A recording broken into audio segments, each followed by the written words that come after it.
ఎందుకు పెనుగులాడుతున్నాడు దేవుడి దగ్గర? మరి నువ్వు చెప్పగలవా? నీ కుటుంబాన్ని బట్టి, నీ బిడ్డలను బట్టి, నీ యజమానుని బట్టి నువ్వు చెప్పగలవా? నేను కూడా దేవుని సన్నిధిలో పెనుగులాడుతున్నానయ్యా. ఇక్కడ యాకోబు తెల్లవారుచుండగా, ఏమండి, తెల్లవారులు దేవుడి దగ్గర పెనుగులాడుతున్నాడు.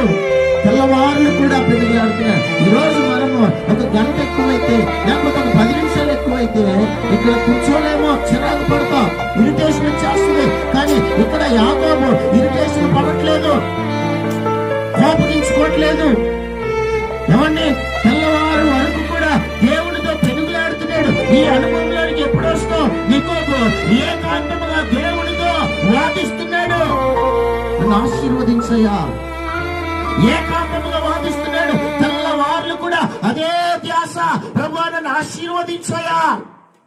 ఆ తపన, ఆయనలో ఉన్నటువంటి కసి, ఏమండి, ఆయనలో ఉన్నటువంటి కసి నేటి సమాజానికి ఉంటుందా? ఆ పట్టుదల. తెల్లవార్లు కూడా ప్రార్థన చేసి, నేను అక్కడ చేశాను గారు, పగలంతా కూడా పనికి పోయి వచ్చినాను, ప్రార్థనకు రావడమే కష్టం, మళ్ళీ తెల్లవార్లు ఉండమంటున్నాడు.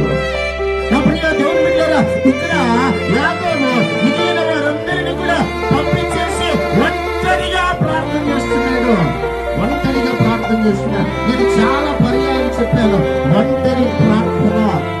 ఏమండి, ఒంటరి ప్రార్థన విజయానికి దారి తీస్తుంది. పూర్వ దినాల్లో చాలా మంది తపస్కాలంలో, ఏమంటే మండల కాలంలో, శ్రమల దినాల్లో గట్లెక్కేవారు.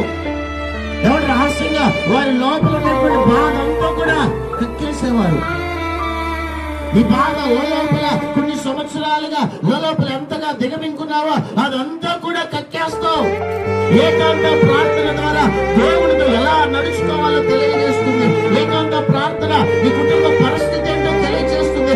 ఏకాంత ప్రార్థన నువ్వు ఎలా నడవాలో, ఎలా నడుచుకోవాలో తెలియజేస్తుంది. ఏకాంత ప్రార్థన, ఏకాంత ప్రార్థనకు అంత శక్తి ఉంది, అంత బలం ఉంది. నీవు నేను చెప్పగలవా? ఏకాంతంగా కొన్ని గంటలు నా దేవుడు